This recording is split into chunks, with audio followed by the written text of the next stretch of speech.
prepara el ambiente y la atmósfera para lo que tú quieres hacer. Que todo esto que hemos cantado, todo esto que hemos declarado, todo esto que hemos creído a través de esta palabra de ofrenda, a través de este tiempo de adoración, sea dando fruto en nuestro corazón. Porque lo que ha ocurrido en este tiempo es un trabajo tuyo en nuestro corazón, en esta tierra, para la semilla que será sembrada. Por eso te pedimos que nuestros ojos, nuestros oídos estén abiertos para recibir de ti, estén abiertos para percibirte, para escucharte. Queremos más, más, más de ti. Eres todo para mí. Dile eso al Señor: eres todo para mí. Eres lo más importante. Eres mi Salvador, eres mi restaurador, eres mi sanador. Aquí estamos, Señor. En tus manos quedamos. Amén y amén.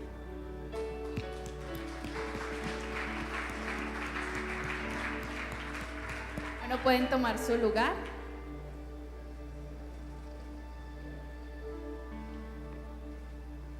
Me alegra verles. No había estado por aquí en unos días mientras controlaba ¿cómo se llama eso? Lo que sea que... Bueno, a los que no sabían, quiero compartirles, aunque ya la mayoría saben, mi esposo y yo estamos esperando bebé. Entonces, bueno, sí, démosle la gloria a Dios. Entonces sí, ha sido una emoción, ha sido muy chévere, pero pues ha sido difícil. Como yo le digo a gente, me tocó la balota, una balota difícil.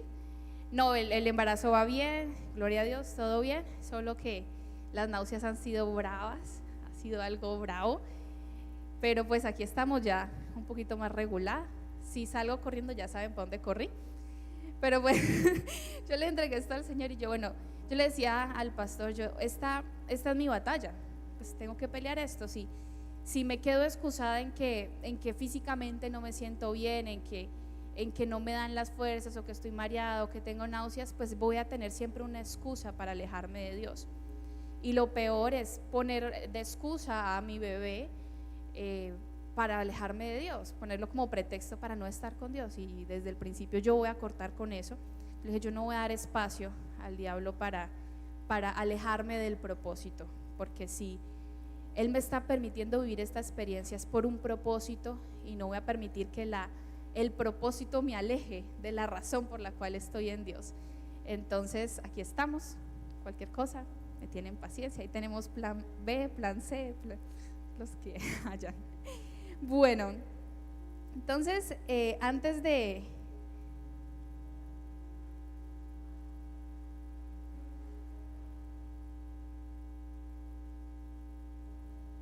listo. Bueno, entonces el título de hoy, la prédica de hoy está titulada El hijo que se olvidó que tenía padre, ¿cierto? El hijo que se olvidó que tenía padre, que tenía un padre, pues. El hijo que se olvidó que tenía un padre. Y para eso vamos a ir a Lucas capítulo 15.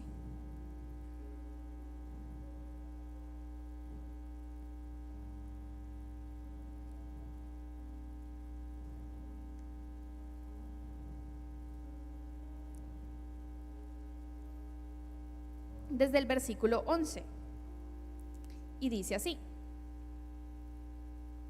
también dijo: un hombre tenía 2 hijos, y el menor de ellos dijo a su padre: Padre, dame la parte de los bienes que me corresponden, y les repartió los bienes. ¿A quién le repartió los bienes? ¿Solo al hijo menor? ¿Sí? Entre los 2 les repartió los bienes. Un padre tenía 2 hijos, el menor pidió la plata, y entonces el padre le dio la plata y repartió los bienes entre sus hijos. No muchos días después, juntándolo todo, el hijo menor, volví a aclarar, el hijo menor se fue lejos a una provincia apartada y allí desperdició sus bienes viviendo perdidamente. Y cuando todo lo hubo malgastado, vino una gran hambre en aquella provincia y comenzó a faltarle. Y fue y se arrimó a uno de los ciudadanos de aquella tierra, la cual envió a su hacienda para que apacentasen cerdos. Y deseaba llenar su vientre de las algarrobas que comían los cerdos, pero nadie le daba. Y volviendo en sí, dijo: ¿cuántos jornaleros en casa de mi padre tienen abundancia de pan y yo aquí perezco de hambre? Me levantaré e iré a mi padre. ¿A quién? A mi padre, y le diré: Padre, he pecado contra el cielo y contra ti, ya no soy digno de ser llamado tu hijo. Hazme como uno de tus jornaleros. Y levantándose vino a su padre, y cuando aún estaba lejos, lo vio su padre y fue movido a misericordia, y corrió y se echó sobre su cuello y le besó. Y el hijo dijo al padre: he pecado contra el cielo y contra ti, ya no soy digno de ser llamado tu hijo. Pero el padre dijo a sus siervos: sacad el mejor vestido y vestidle, y ponedle el anillo en su mano y calzado en sus pies, y traed el becerro gordo y matadlo, y comamos y hagamos fiesta. Porque este es mi hijo, muerto era y ha revivido, se había perdido y es hallado. Y comenzaron a regocijarse. Fin de la parábola. Nadie te está leyendo en la Biblia. 1, 2, por ahí. Ay, Dios santísimo. Abra su Biblia, ábrala pues. Porque ahí terminó la parábola, ¿sí? ¿No? ¿Por qué no, Pipe? Falta la parte del hermano mayor. Cuando hablamos del hijo pródigo, nos quedamos solo con la historia del hijo pródigo. Pero resulta que la parábola no termina allí. Ahí no se quedó. De hecho, aquí curiosamente yo puse una flechita. Esta Biblia la tengo hace mucho, y tengo una flechita como si ahí se hubiera acabado. Le puse como fin. Pero no, esto continúa y dice: y su hijo mayor estaba en el campo. ¿Dónde estaba? En el campo. Y cuando vino, llegó cerca de la casa y oyó la música y las danzas. Y llamando a uno de los criados, le preguntó qué era aquello. Póngale cuidado. Él estaba en el campo y llegó cerca de la casa. Él entró, él estaba cerca de la casa. ¿Y a quién llamó a preguntarle? A un criado. ¿Llamó al papá? Llamó a un criado. Y le preguntó acerca de qué era aquello. Él le dijo: tu hermano ha venido y tu padre ha hecho matar el becerro gordo por haberle recibido bueno y sano. Entonces, ¿qué pasó con él? Se enojó y no quería. ¿Qué? Es que se me quedaron por ahí. Ve con el siguiente versículo. ¿Se bloqueó? Listo. ¿Y no quería qué? Entrar. Y me perdí. Y salió por tanto su padre. ¿Y qué dijo? ¿Qué hizo el papá? Le rogaba que entrara.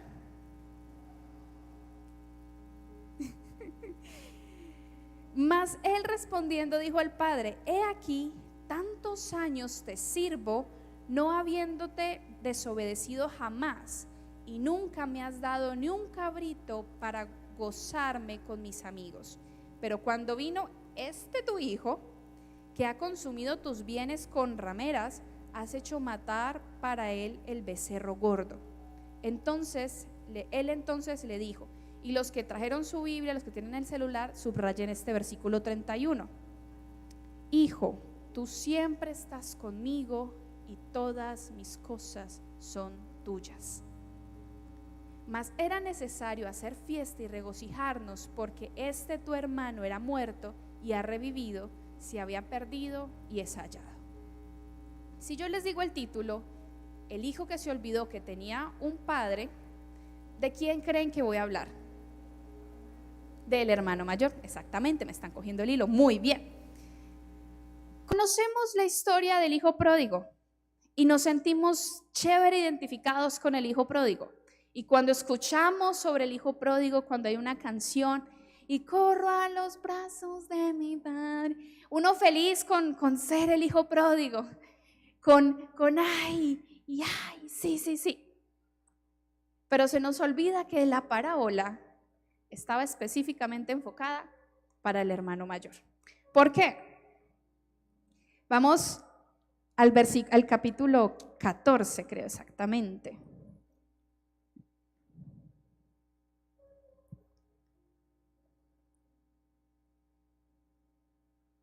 Y dice así.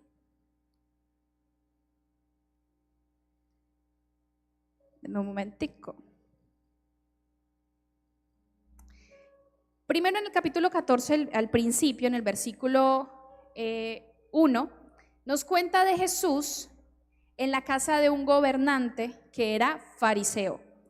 Y empiezan a quejarse, a cuestionar por qué él sana enfermos, y él empieza a darle respuestas y empieza a contar una serie de parábolas. Continuamos en el 14, y déjenme aquí.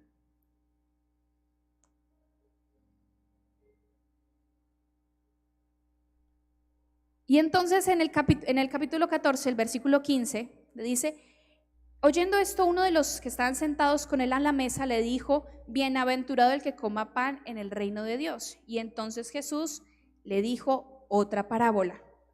Las personas con las que él empieza a tener esta conversación y con los que él empieza a hablar, y en el capítulo 15 continúa: y los fariseos y escribas murmuraban diciendo: este es a los que recibe a los pecadores y come con ellos. ¿Por qué estoy diciendo esto?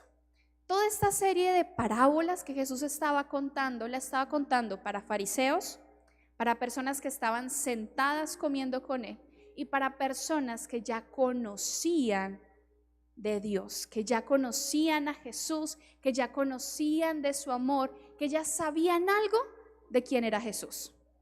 Y entonces él aprovecha y cuenta entre esas parábolas la del hijo pródigo. Sí, es válido y tiene trascendencia que seamos el hijo pródigo que se alejó de la casa de papá y que vuelve a la casa del padre, sí. Y muchas veces somos el hijo pródigo, pero somos más el hijo mayor.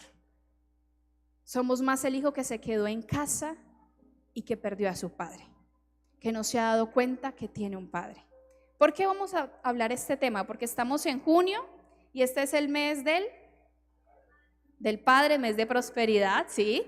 Muy bien, de próspera, pero este es el mes del padre. Se celebra el día del padre, que yo no sé qué eso cuándo cae, y el cumpleaños de Lady también, y el de Maleja por ahí anda, el 18. El 18 es el día del padre. Vamos a celebrar el día del padre, sí. Entonces, cuando se acerca el día del padre, tanto es que uno ni sabe cuándo es. Y, y el negocio, la industria no se mueve tanto como se mueve con el día de la madre, ¿sí o no? Y empiezan a levantarse, y dentro de poquito, ¿no? Llega el día y empiezan a hacer la tiradera en redes sociales, ¿no? Llega el día de ahí le mando, y el de yo no sé qué, bueno, empiezan a tirar así como al de papá no es lo que debería ser. Y en esta sociedad la posición de padre se ha ido perdiendo. La posición de padre, de autoridad, de afecto, de ternura, de protección de padre se ha ido perdiendo. Y cada vez son más los que crecen sin un padre o con ausencia de papá. Y entonces cuando entramos a nuestra etapa de adolescencia, de juventud, pues ya nada que ver con nuestro papá, ya pues suerte. Y uno dice, listo, está bien, pues no fue un buen padre, listo, cerremos ciclo y sigamos. Pero ¿qué pasa si les digo que la relación que tú tienes con tu papá marca trascendencia en la relación que tú tienes con Dios? ¿Sabías eso? ¿Por qué? Porque la visión que tú tienes de padre terrenal es la visión que tú tienes de Dios celestial. Y me pongo a pensar pensemos en esta parábola. Uno podría decir, sí, el papá fue injusto, el papá fue, pues o sea, al hijo menor, ay sí, a ese sí lo consiente, a ese sí le hace fiesta. ¿Qué tipo de papá era ese padre que hizo que su hijo se sintiera tan rechazado? Algo tenía que haber hecho mal como para que el hijo se sintiera rechazado, el mayor. Algo tuvo que haber hecho mal para que el hijo menor se fuera de la casa. Pues como que un angelito no tenía que ser ese papá. Medio raro, como que medio prefería al hijo menor. Uno podría pensar eso.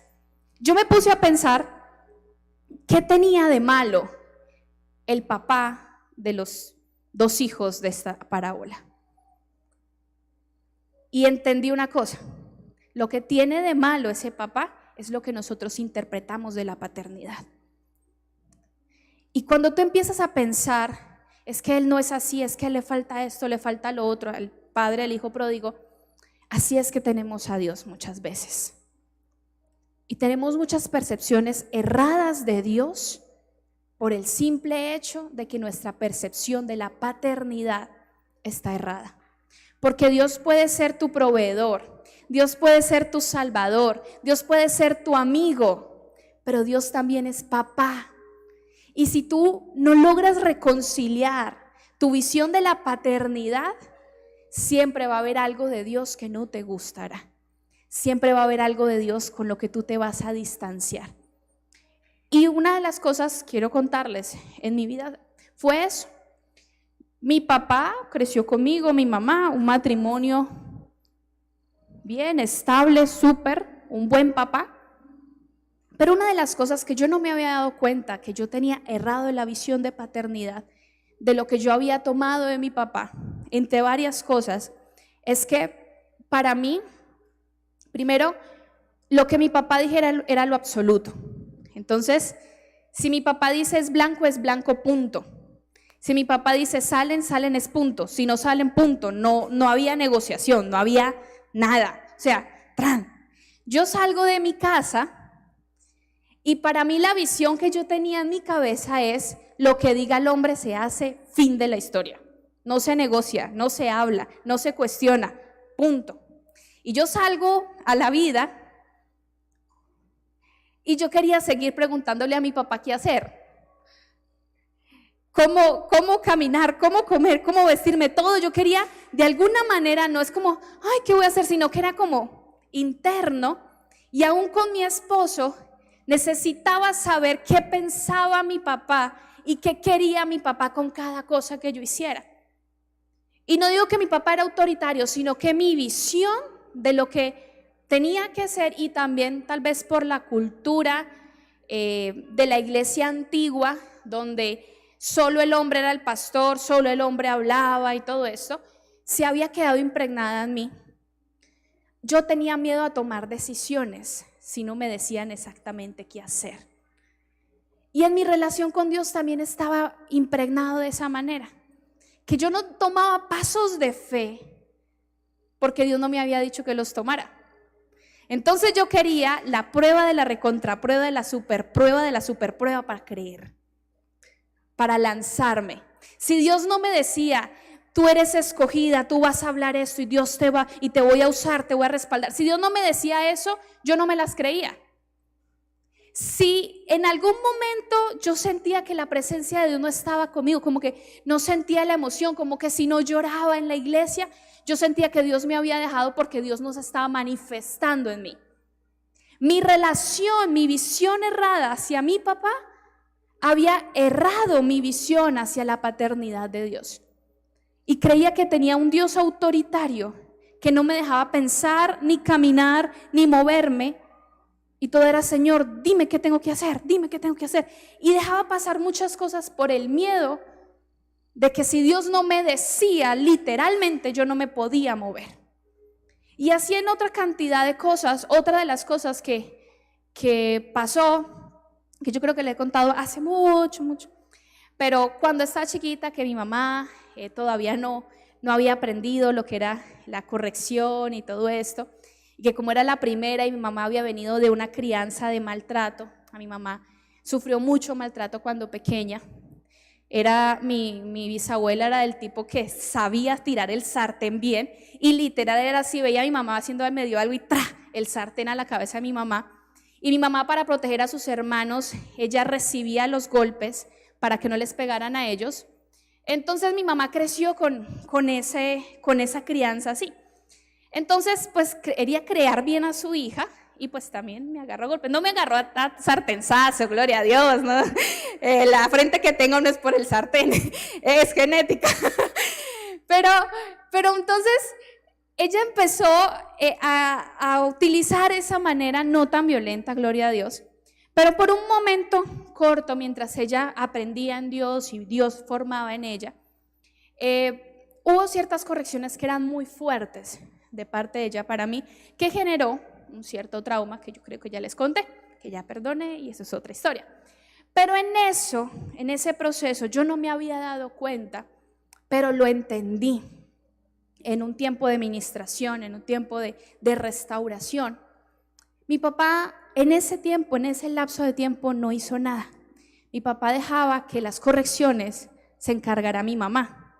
Él no corregía, mi papá no me pegaba nada, pero se quedaba.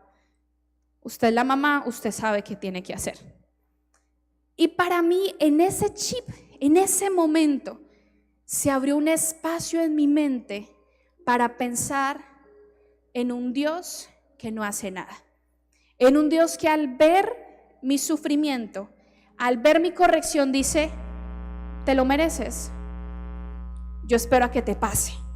Y creía en un Dios sin darme cuenta que no estaba conmigo en mi dolor, porque decía, ese es tu castigo, esa es tu corrección. Pero Dios nunca me dijo eso. Dios nunca me dijo, te lo mereces, por eso estás sufriendo.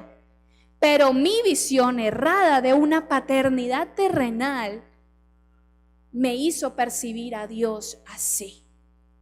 Y por eso yo le tenía tanto miedo al castigo.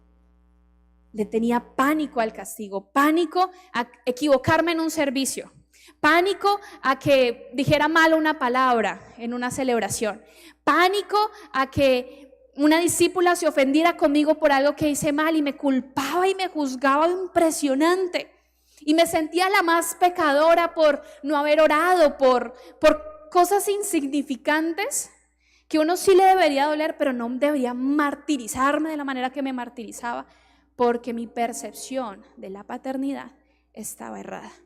Y hasta que pude perdonar y reconciliarme con la paternidad, pude entender que Dios es papá, que es mi papá. Y esto va a tomarse, vamos a tratar esto en varias celebraciones, no vamos a tratarlo todo aquí porque son más cosas que debemos tomarnos el tiempo de profundizar, de examinar. Pero quiero introducir con esto. Y es que tú pienses en la necesidad que tienes hoy de reconciliarte con la visión de paternidad para que puedas reconciliarte con la visión que tienes de Dios. Y vamos a entender un poquitico de eso. Entonces tenemos al hijo mayor, al hermano mayor del hijo pródigo, al hijo mayor de esta historia. Y empiezo con esto. 25. Y su hijo mayor estaba en el campo. Y lo primero del hijo que no se dio cuenta que tenía un padre es que estaba metido en sus propios asuntos o estaba en sus asuntos. ¿Cómo lo dije exactamente? Que siempre le cambio bueno, está mirando por otro lado. Pero él estaba metido en sus propios asuntos. Y una de las cosas, de errores de la paternidad y de la cultura en la que vivimos se ocupó de lo suyo. Muy bien, se ocupó de lo suyo. Yo siempre le cambio los títulos a ellos. Se ocupó de lo suyo. El error de la paternidad en esta cultura es que papá se ocupa de lo suyo y los hijos también. Es como que para allá pues va y trabaja y cuando regrese ahí la mamá le echa cuentas, si está presente. Si papá no está, pues ahí sí que menos. Y entonces generalmente, no digo que siempre, porque hay unos que cuentan con la bendición de poder hablar con sus papás, pero generalmente la mayoría de cosas y asuntos se tratan con mamá o se trata con los amigos, pero no se trata con papá, no se le habla a papá, no se le cuenta a papá lo que pasa, lo que teme, lo que siente, porque pues no es normal, en esta cultura no es normal que papá se siente a preguntar y a examinar cómo está tu corazón, cuáles son tus aspiraciones, y mucho menos normal que papá se siente a escuchar sin meterle un sermón a la mitad, el regaño o la crítica o la opinión o su propia historia a la mitad, o le entre una llamada o algo pase. No es normal que papá se tome el tiempo de involucrarse en tus asuntos. Y en muchas ocasiones papá se involucra para el castigo, papá se involucra para la corrección, papá se involucra para regañarte, o papá se involucra para pasar plata nomás. Y así pasa. Y entonces crecemos en esa cultura de mis asuntos yo no los comparto con papá, no tengo necesidad de compartirlo con papá. Y tal vez tú en tu vida intentaste acercarte a tu papá, intentaste tener cercanía de relación, de diálogo con tu papá, pero no se prestaba. Aparte de que de pronto era muy seco, muy distraído, muy cansado o amargado, o nunca estuvo presente. Y entonces tú te decidiste ocupar de lo tuyo. Y empezó a abrirse una brecha entre tú y tu papá. Y esa misma brecha la creamos con Dios. Y esa misma brecha la tenemos con Dios. Hablamos con Dios de lo meramente necesario. Te tomas tiempo para orar cuando tienes una necesidad. Le dices a Dios: Señor, gracias por este día, guárdame en este día, necesito que me acompañes en esto, tú sabes que me hace falta plata para esto, ayúdame con el trabajo, amén. O llegas a la iglesia: Señor, hazme este milagro.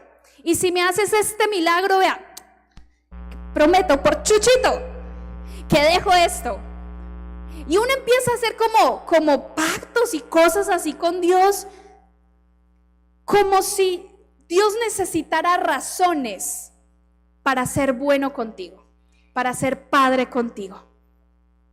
Y pocas veces nos tomamos el tiempo para dialogar con Dios, porque lo vemos innecesario, porque hay una lista de cosas, así como con papá terrenal, para decirle: hay que pagar la universidad, hay que pagar esto, no tengo esto, me falta esto, porque sabemos que papá terrenal tenga la plata, ya cumplí. Y muchas veces nos relacionamos con Dios así. Yo me ocupo de mis asuntos e involucro a Dios cuando corresponda. Yo no le pregunto a Dios si le gusta la persona que a mí me gusta. No le pregunto a Dios si le parece bien este trabajo. No le pregunto a Dios si qué tal le parece, vamos al trabajo juntos. No le pregunto a Dios: Dios, ¿te parece chévere mi ropa? No le pregunto a Dios: Señor, ¿tú qué piensas de mí? ¿Cómo te fue hoy en el día, Señor? Esas conversaciones no las tenemos con Dios. Y nos da afán, nos da desespero, así como sentarnos con el papá. Como que, ay, ya va a empezar. Y en una prédica uno siente como que, ay, no. Tal vez porque nuestra relación con papá se volvió así. Y no estoy diciendo que tu relación con tu papá tiene que arreglarse perfectamente para que se arregle tu relación con Dios. Pero sí hoy necesitas entender que quizás el pensamiento que tú tienes de un papá distante lo estás proyectando hacia papá Dios. Y tal vez estás viendo a papá Dios con los mismos ojos con los que miras a tu papá terrenal.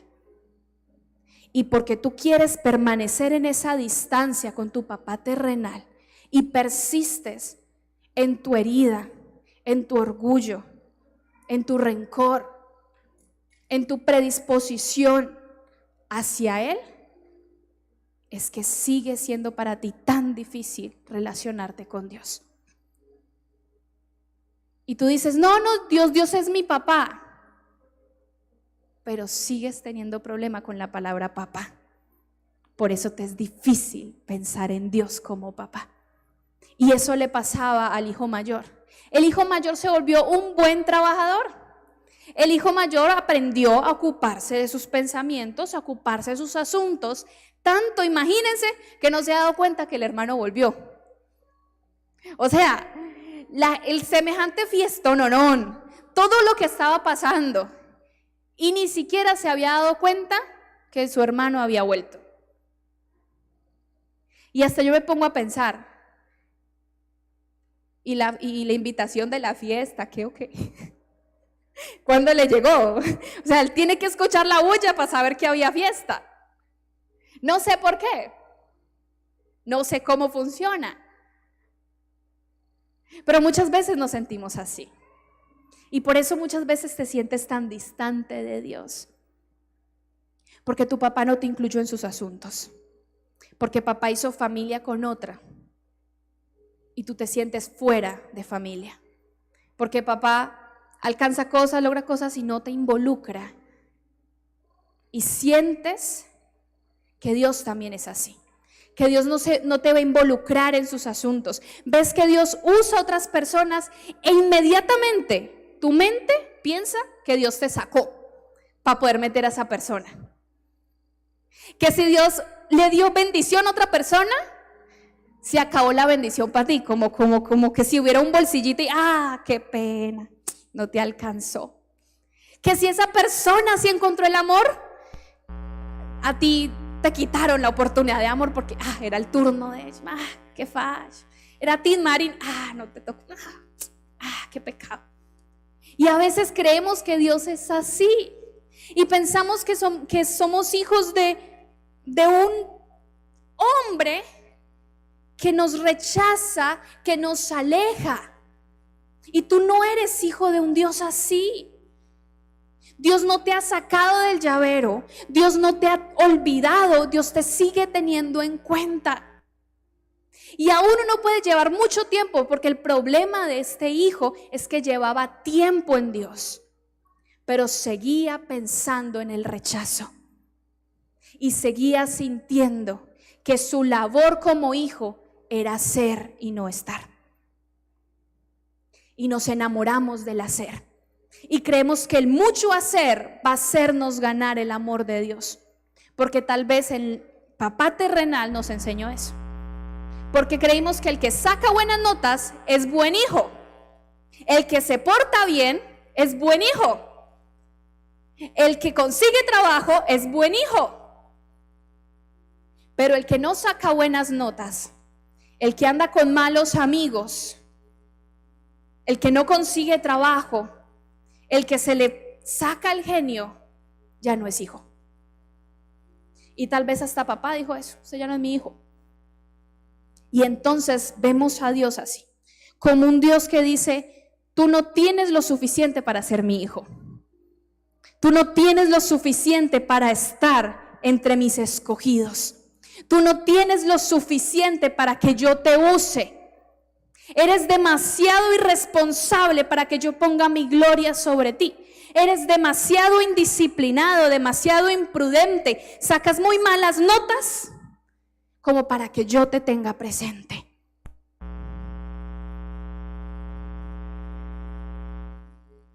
Y así creemos que Dios piensa de nosotros. Y eso pasaba con el hijo mayor. Sentía que en el campo podía ganar el amor de papá. Pero había algo que él pensaba que era erróneo. Él se veía más como siervo que como hijo. Él creía que era un empleado más, cuando en la historia nos dice que el hombre tenía 2 hijos. No 1, 2. Y continúa. Y llegó cerca de la casa, oyó la música y las danzas, y llamando a uno de los criados le preguntó qué era aquello. Y él le dijo: tu hermano ha venido y tu padre ha hecho matar el becerro gordo por haberle recibido bueno y sano. ¿Por qué hizo matar el becerro gordo? Bueno y sano. ¿Porque se portó bien? ¿Porque era un buen hijo? ¿Porque sabía administrar bien el dinero? ¿Porque sacaba buenas notas? ¿Por qué? ¿Cómo? Porque lo amaba, porque regresó. Porque lo amaba. Entonces se enojó, el hermano mayor se enojó y no quería entrar. Salió por tanto su padre y le rogaba que entrase. que entrase, sí. Poneme el segundo punto, porfa, para decirlo literal, ¿cómo es? No aceptó la paternidad. La segunda cosa. No es cuestión de merecer o no merecer castigo. Es cuestión de que papá te ama y no hay otra condición. No hay otra razón. Y el hijo mayor no podía entender eso y le indignaba. Y aquí voy a tocar un pedazo delicado en la iglesia. Y es que muchas veces nosotros como hermanos mayores, nosotros nos sentimos bien siendo el hijo pródigo. Llegamos a la iglesia, Señor, tú perdona mis errores, no importa yo como esté, tú me amas. Pero estamos en casa y vemos que alguien que no parece digno está en la iglesia y nos molesta que Dios le ame. Decimos, esa gente tan hipócrita, esa mirada andando, hablando feo en la calle, mirarla que hacia acá. Sí, que hacia acá, Dios la ama. Ay, eso me mira feo y yo creo que me está rechazando. Esa persona ni debería que se arrepienta. Te mira feo, pero Dios la ama. Ay, pero esa mirada que anda con un poco que yo lo vi tomando en yo no sé dónde, no importa, Dios lo ama.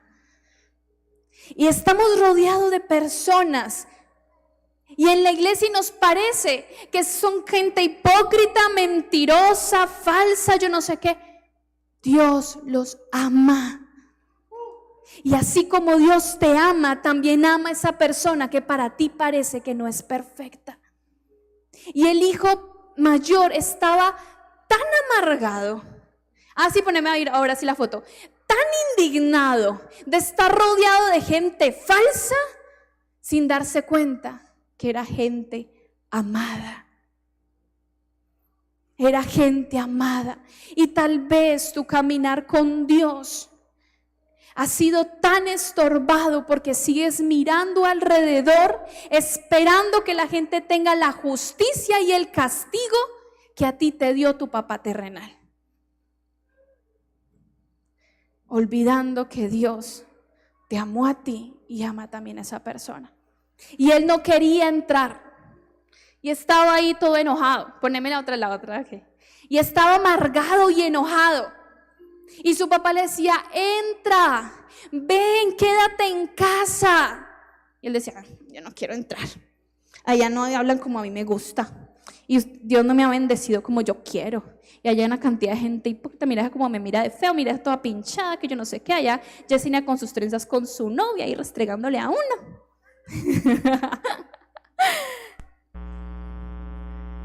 Y no, y ahí ve, hay uno aquí. Quiere nada más que una ahí como que bote baba, que envidie.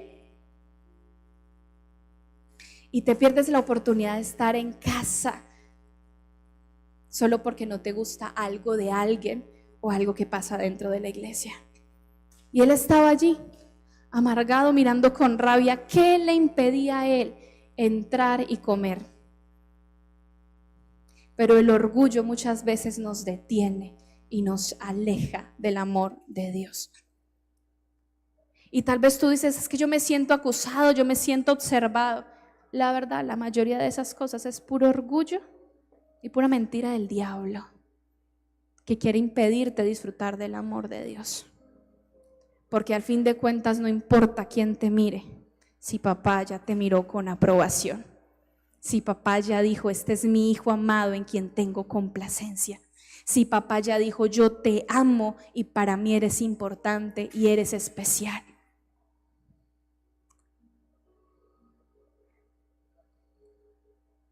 Él tenía problemas con la paternidad y el papá tenía que rogarle para que entrara. Y dice así, versículo 29. He aquí, tantos años te sirvo y no habiéndote desobedecido jamás.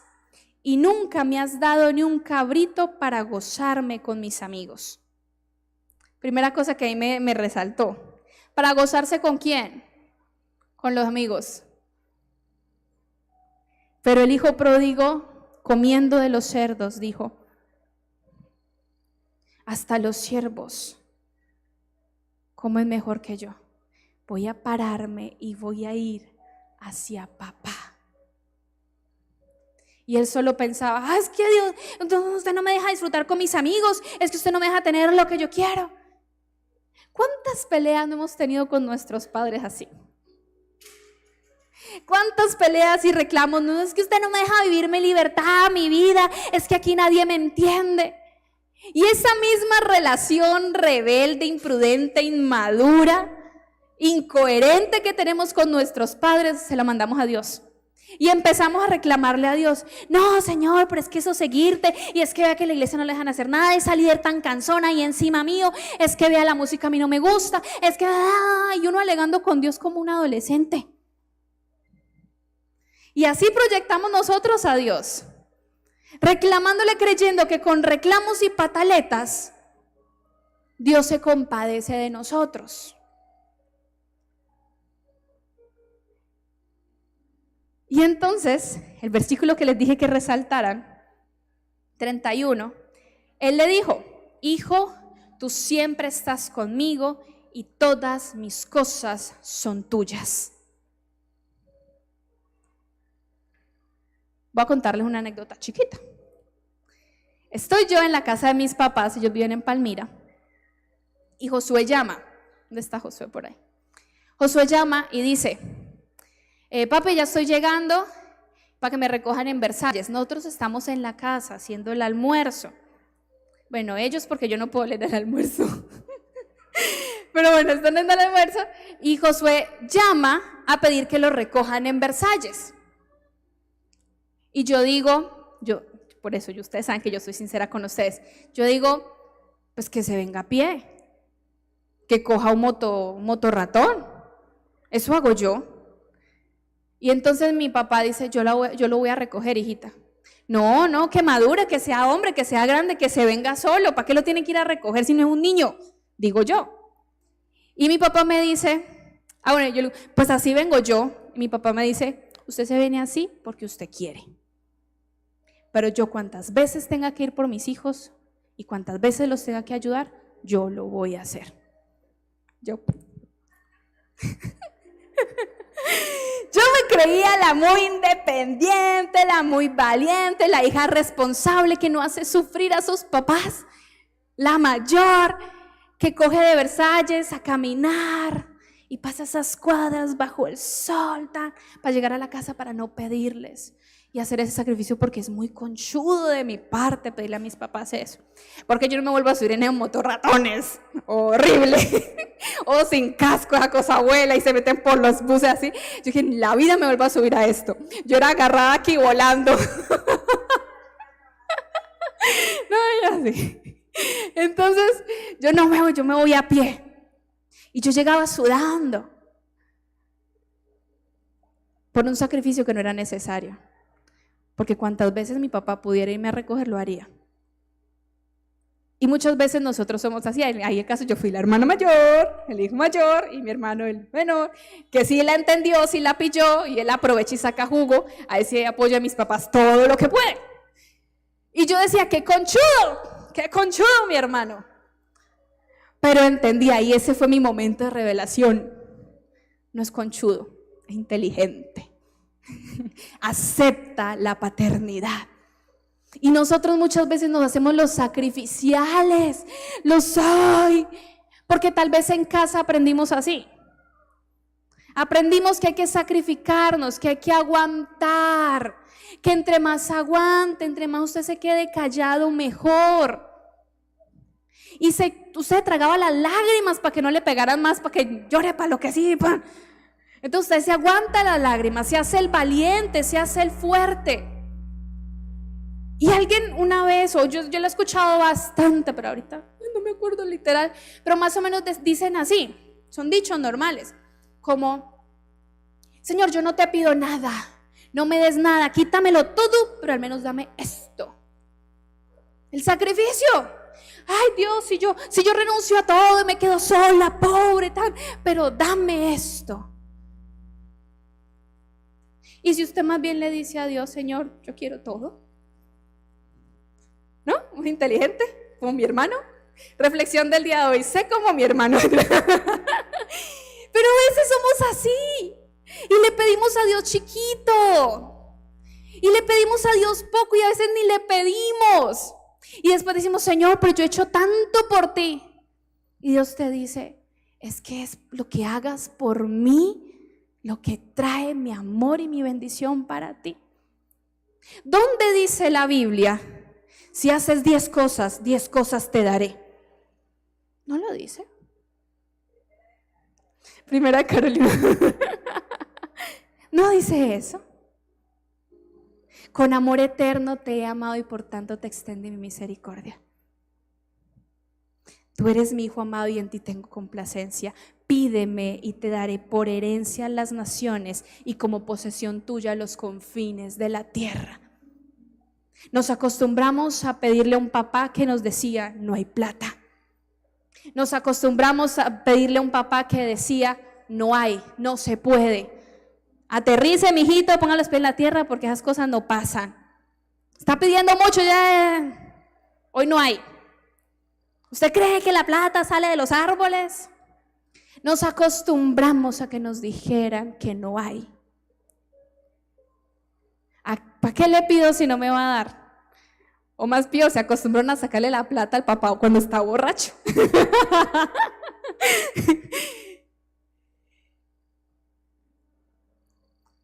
Dios no es así.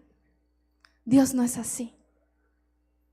Y Dios es capaz de darte como al hijo pródigo cuando no mereces nada. Dios es capaz de sustentarte cuando lo has perdido todo. Dios es capaz de hacer fiesta por ti solo porque estás vivo. Porque pasaste esa.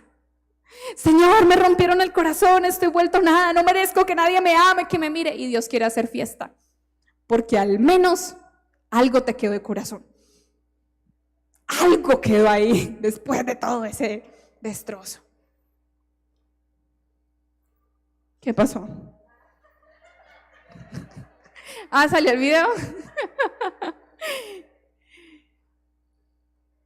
Acepta la paternidad de Dios, acepta que tienes un papá que te cuida, que te quiere sustentar y proveer. Tú no eres un mendigo, tú no eres un extraño que llegó a esta casa sin que nadie supiera, y tal vez tú sientes que no te conocen aquí, pero Dios sí te conoce.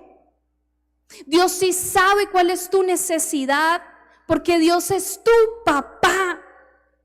Y hasta que no aceptes esa paternidad y dejes esa pena de aceptar que Dios es quien te sustenta y Dios es quien te da, si le hayas pedido mucho,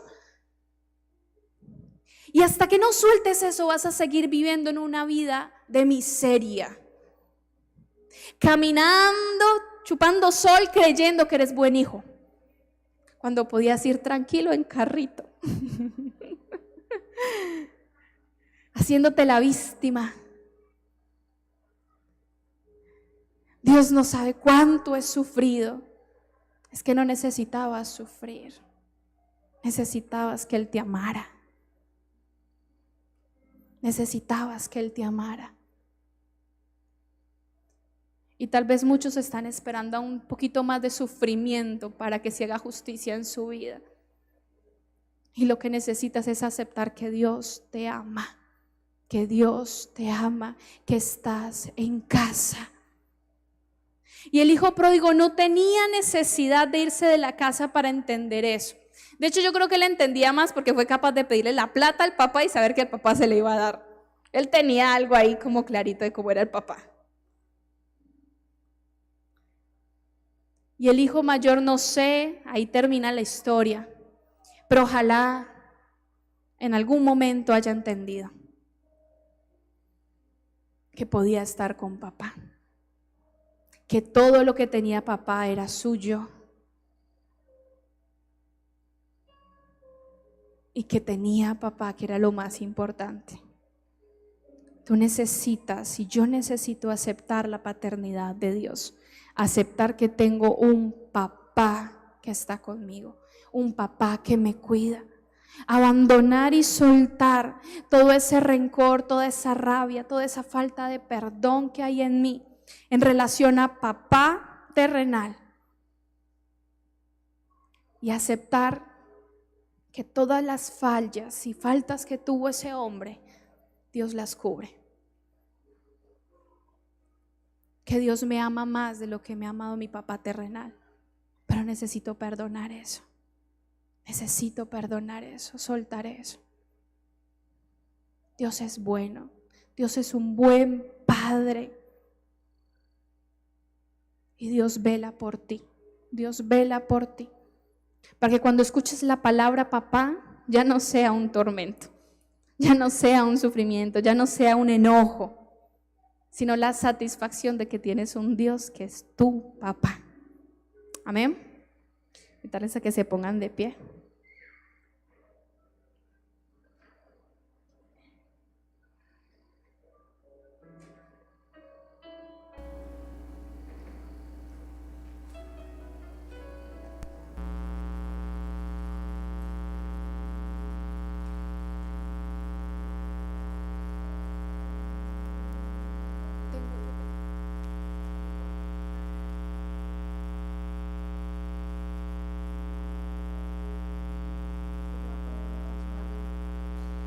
Y esta canción tal vez algunos la conocen, la mayoría creo que no.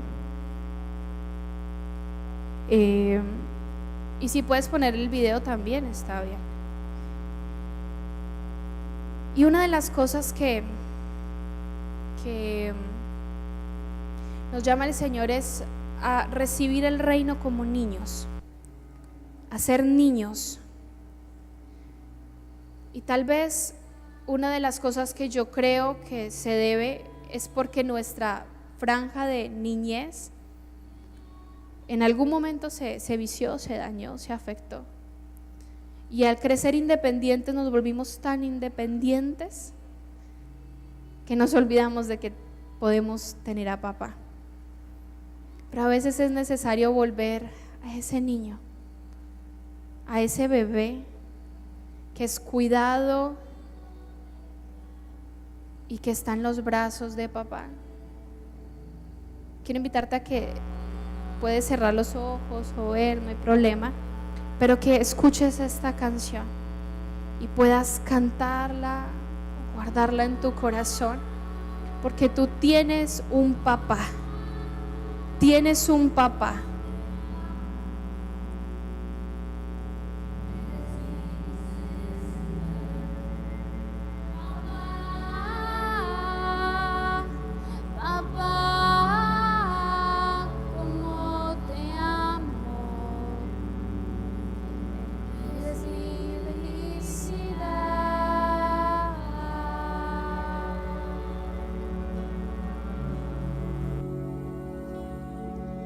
Y tal vez tú te sientes huérfano, tal vez sientes que estás solo, que tu familia no está contigo, pero papá está aquí.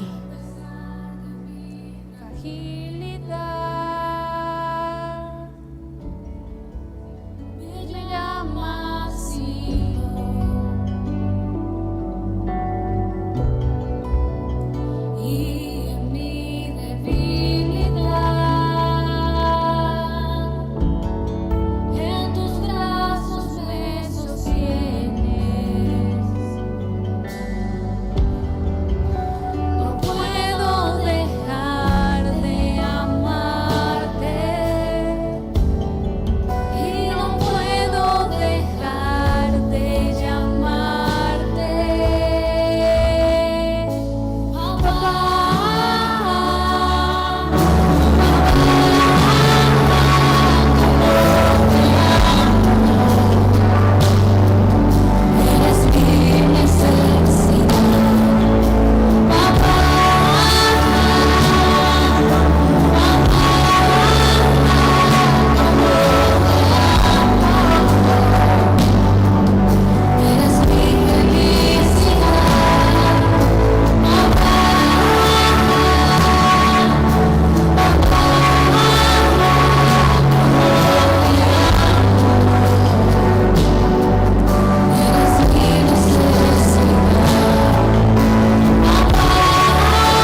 Hoy te digo papá.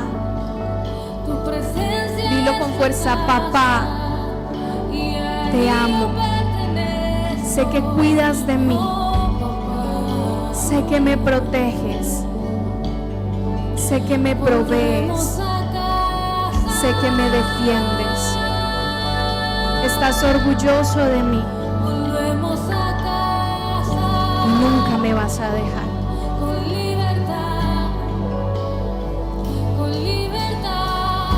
Que podamos cantar ahora sí. Y que puedas un momento ponerte a cuentas con Dios. Y acercarte a Él como papá. Que puedas contarle, tomémonos este momentico, no es mucho. Y puedas contarle a papá lo que quieras contarle. Si es de pedirle, no hay problema, no te sientas mal, que Dios no tiene problema con que le pidan, es papá. Pero puedas decirle, hablar con papá y decirle, papá, tengo miedo de esto, papá, gracias por esto, o papá, me hace falta esto, papá, me preocupa esto, o papá, quiero una novia. Que puedas hablar con papá, pero como papá, no solo como el Señor, sino también como tu papá, tu papito, papi. Si puedes decirle papi, pa, y empieza a hablar con Él, empieza a expresarle lo que te preocupa. Tal vez pedirle perdón por nunca haber aceptado su amor, o reconocer que te cuesta verlo como papá porque tu relación con tu papá terrenal no ha sido la mejor.